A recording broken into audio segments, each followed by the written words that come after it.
Okay guys, dito na naman tayo sa chest incline bench press.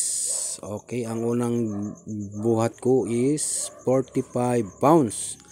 Gawin din natin ang drop set yan guys. Yung ibig sabihin ng drop set, yung walang pahinga.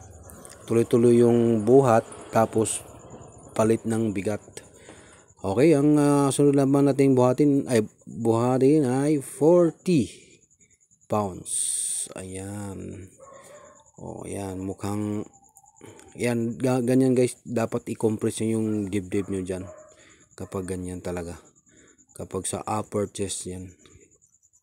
Okay, ang sunod naman nating buhatin ay 35 pounds. Yan, talagang yan guys, tumutulo na yung pawis ko dyan. Yan, hanggang 8 lang yata o 5 lang nabuhat ko dyan, mukhang nangalay na masyado. Ayan na guys. Oh.